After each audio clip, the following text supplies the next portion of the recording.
Okay, welcome. Today we're going to be going over some of the newer elements in modern architecture, and there are 7 different groups, so we're going to look at them slightly out of order. We're going to look at them in order of the groups as opposed to the order that they were given in the original slideshow. So let's go ahead and jump into that. All right. So we're going to try and identify all these groups. I will go through each group and identify each element for you that is in common. So this was group 1. Now, what I'm hoping you pick up with group 1 is that what we've got here is we have an arch shape. That's what's in common with all of these elements. Now, the other thing I was hoping you were getting, this is something we talked about. We talked about before back when we talked about the arch. But what we actually have is not just an arch, but a catenary arch. So that catenary arch. So that is the shape of this sort of modern arch shape that we see in the. I made a little mistake up here, but that we see with modern arch bridges and other modern arch structures. So looking a little bit more closely at all of these, you can kind of see this first one that it is kind of a funny angle, but you can definitely see that it's either a parabolic arch or a catenary arch, because these arches are not going straight vertically into the ground. They are angling downward into the ground. And this makes for a rather convenient arcade structure, which is what we're seeing here. We're seeing multiple arches together in an arcade structure, and they're anchoring into one another and providing support. Now we also have this column or this post here that was something we didn't see very often, but for most of the arcades we looked at, this entire area would have been filled in with stone or some other material. And as you recall, that's because the top of these arch structures was weak, and they were likely to kind of bulge at that point, and then go outwards. Not so true with the catenary arches. So you see a lot more of this hollow space when you see these catenary arch structures, in particular with the bridge. So here's another example of a catenary arch, and I believe this is just a single catenary arch that spans a single chasm. What we've got here, again, somewhat unique in the sense that there is only a single arch. And you can definitely see, at least on the far side, that it's anchored into the rock, so it never has to go straight down. It gets to kind of angle into the rock that way. Now, another thing to note is that as opposed to putting solid structures in to sort of cram the weak spots of the arch, what we've got here is we've just got posts in the arch that are being used to hold up the road to make the road flat above there. So this is it's significantly more minimalist than any other arches we would have looked at before. And we'll talk about the material that makes that possible, but you probably have an idea that it's a material that appears in all of these forms, whether or not we can see it. It's vital to all of them. So we'll go on to the next one. And here again, the arch was apparent. Like we've got kind of this these 2 parallel arches that are working together to make this bridge. And again, it is in a catenary shape. Now, this one and the next arch are rather unique in the sense that the bridge is not being supported. Well, it is being supported by the arch, but the arch isn't under the bridge. It's actually hanging from the bridge. Okay? The bridge is actually hanging from the arch. So usually, we never saw this structure when we saw classical arches used. The arch was always supporting from underneath. But this, with the newer arch, and more importantly, the newer materials, we're able to do arches a little bit differently. And you can probably, hopefully you can tell, but the material that's making this possible is going to be steel. It's a metal construction material, and really we haven't looked at metals as construction materials much, but steel is one of the first that makes this possible. So we have another example, a similar sort of bridge as the last one. The main difference is it's similar in the sense that we've got the arch above. There's actually two arches in this one. And the bridge is actually below the arch this time. It's not being supported by the arch. Difference is in the last one, it looked like we had, much thinner steel pieces, probably like steel ropes or cables.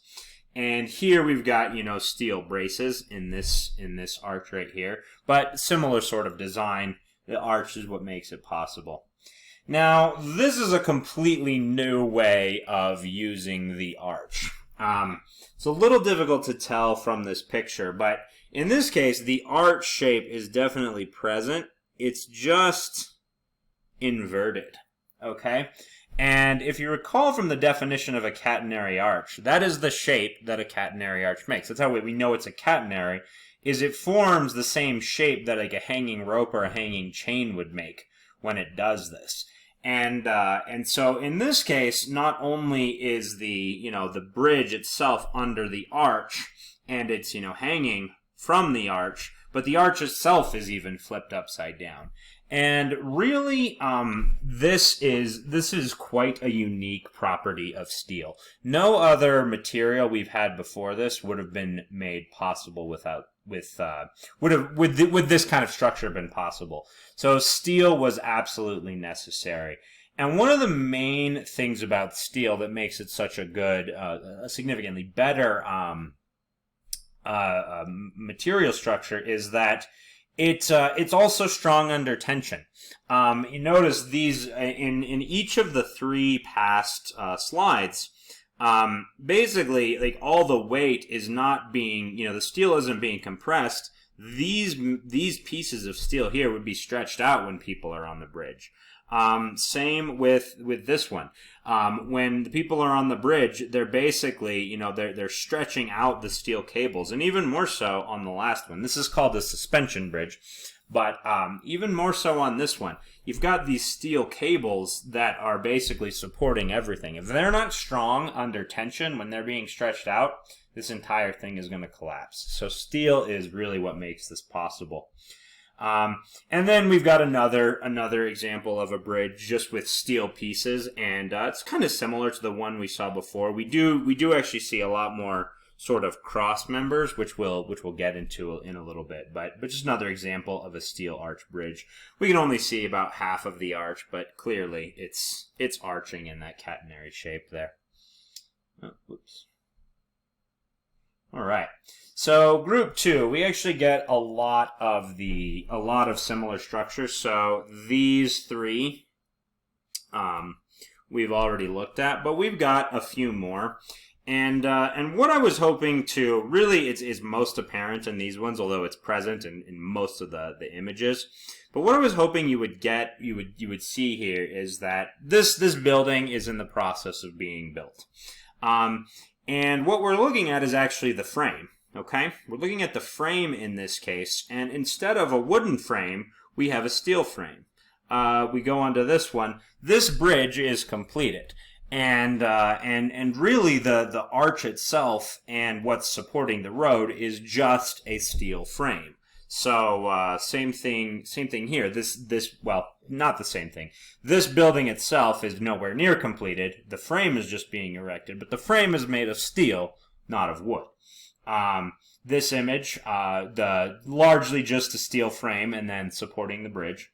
And this same thing here, a bridge that is constructed of a steel frame. So that was what I wanted. Oh, didn't go to the last one, but in any event, the second group was a steel frame, and that was rather unique. So jumping to this last image here.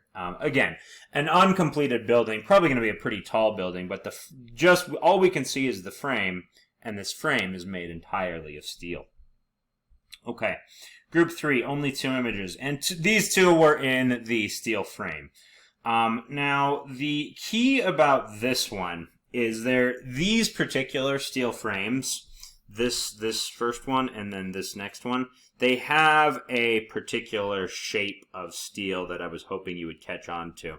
And you can kind of see it here. I think this is probably the best example, where you have this lintel of steel right here, but instead of being a solid piece of steel, it's like it's got a narrow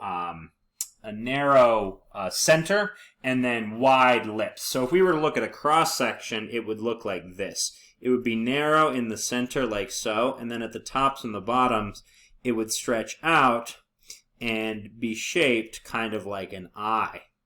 And this thing right here, this is where we get the name of this particular structure. It's called the steel I-beam.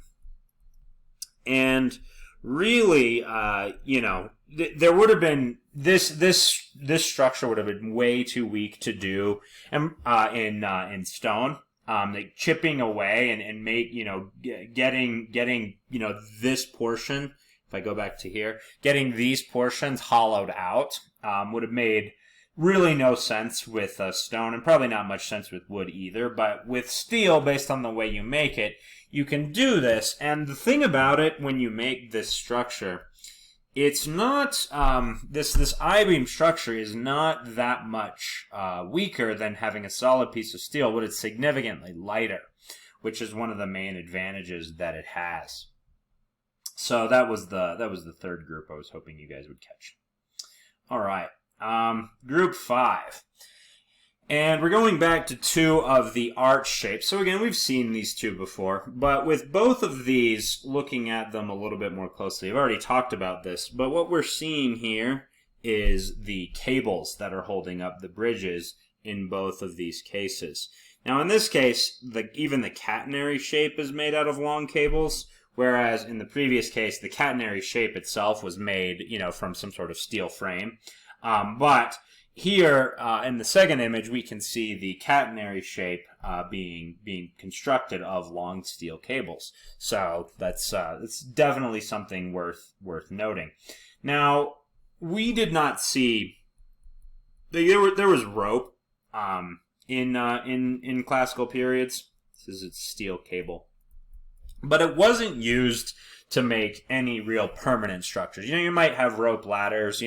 We probably saw there was some rope used in that building of Caesar's Bridge across the Rhine, but not in the sense where you'd expect these steel cables to last, on the order of years. Rope was not that durable, and there was nothing that was until steel came along.